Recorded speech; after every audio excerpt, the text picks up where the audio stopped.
सत्संग से सोधी आवे, नहीं जीव 84 में जावे। सत्संग से सोधी आवे, नहीं जीव 84 में जावे।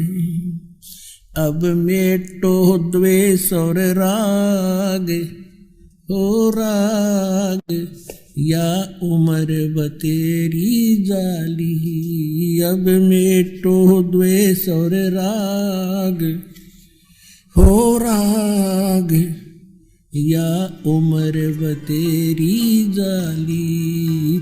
तो आप यहाँ आए हो जो इस ज्ञान को समझ जाएंगे। यहाँ पर 2 प्रकार के प्राणी पूरा लाभ उठाते हैं। एक तो ज्ञान समझ कर आते हैं, और दूसरे जो सब जगह भटक भ्रम लिए और कहीं से लाभ मिला नहीं, और फिर वो यहाँ टिक जाएंगे, अकोर की तक ठिकाना नहीं, सब जगह जा लिए।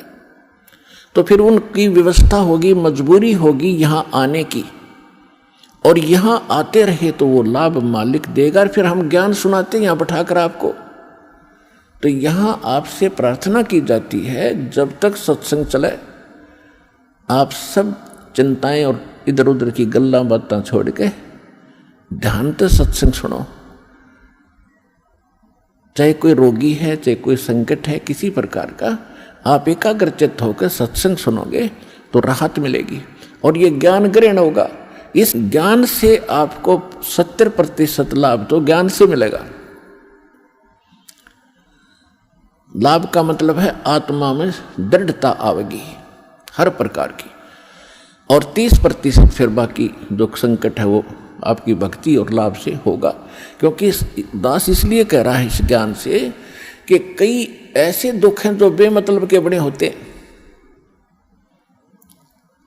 अब कबीर साहब कहते हैं, कबीर मैं तो जब डरूं ये मेरे ही संग हो, भाई मौत बुढ़ापा आपदा ये सब काहू को हो।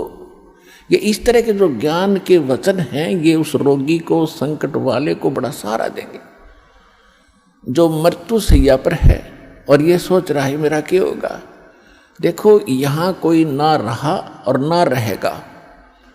किसी की 2 दिन पाछे टिकट कट जाएगी, किसी की 10 दिन पहले कट जाएगी। यहाँ नहीं रहना किसी ने। लेकिन दुर्भाग्य उन प्राणियों का होगा जो सतलोक आश्रम बरवाड़ा जिला हिसार में ना आए होंगे। वो कति खाली जाएंगे, कति खाली टोटली नष्ट करके जाएंगे जीवन को। और जो यहाँ आ गया, नाम भी ले लिया, प्रथम नाम लेकर भी उसका जीवन अंत हो गया, वो भगवान का हो गया, वो परमात्मा के जुड़ गई आत्मा, उसमें बीज पड़ गया भक्ति का। और अब ये हजारों वर्षों तक ये ज्ञान और ये समाधान चलेगा। अब वो जो बीमार रोगी है सब जगह थक लिए जब यहाँ ले आए और उसकी होगी मृत्यु नाम लेकर के, आप तो चाहे कुछ भी सोचो लेकिन भगवान ने अपना बच्चा ले लिया अपनी शरण में। मृत्यु बेशक होगी, वो अगले 10 महीने में आलेगा, 10वें महीने यहाँ भगवान के दरबार में नया शरीर होगा, नए सिरे भक्ति करेगा। परमात्मा ने तो अपनी आत्मा देखनी, हम अपना स्वार्थ देखते हैं। और 10 दिन 1-2-4 महीने और भुगता तो हम ही कह देते भगवान इसने ठा ले, हे भगवान ठा ले। हम भी तंग हो जाते, पैसा भी समाप्त हो जाता। तो कहने का भाव ये है कि आप इस ज्ञान को सुनो, समझो, अपनी सोच धारणा कति खत्म कर दो। जो ज्ञान दास बताता है ये गॉड का, परमात्मा का दिया हुआ विधान है और ये अटल है, ये सत्य है, इसमें ऐसा ही होगा। और जो सच्चे दिल से आते हैं उनका रोग भी ठीक होगा और मोक्ष भी, भक्ति मिलेगी। इसी जीवन में मोक्ष भी हो जाएगा जो दृढ़ रहे तो।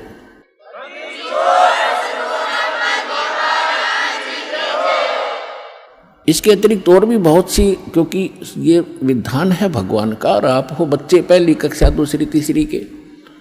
अब जैसे कानून की किताब को तीसरी चौथी कक्षा का बालक कैसे समझ पाएगा, लेकिन बार बार दास समझाएगा तो आपके हृदय में ये अवश्य जचेगा, विश्वास होगा, क्योंकि ये गॉड गिवन स्पिरिचुअल नॉलेज है, परमात्मा का दिया हुआ अध्यात्म ज्ञान है। तो जब आप यहाँ आ गए और सच्चे दिल से भक्ति करने लग गए, जो जितने भी सांस इस सिमरन में आपके गए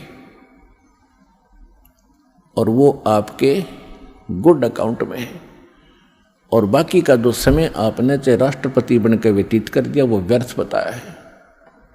तो यहाँ आने वाले जितने भी भक्त हैं, चाहे रोगी हैं, तो किसी प्रकार का उनको संकट है, तो उनके लिए वो दुख वरदान बन गया।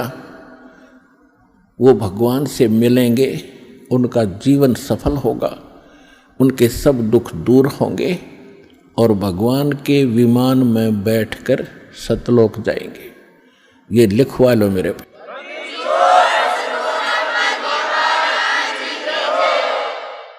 अब इन बातों से आप जी को बड़ी दृढ़ता आवेगी, ये सच्चाई है। कबीर साहब कहते हैं, कबीर मैं तो तब तो डरूं जब मेरे अकेले के साथ कोई न्यारी कहानी बनती हो और मीच बुढ़ापा आपदा ये सब का हुक हो, सबकी मृत्यु होगी, सब पर संकट आएंगे और एक दिन सब ने यहाँ से ये वृद्धावस्था भी सब में आएगी। और जब हमारी शरण में आप आ जाओगे, परमात्मा कहते हैं जब हमारी शरण में आ जाओगे तो फिर आपको इन दुखों से निवारण होगा।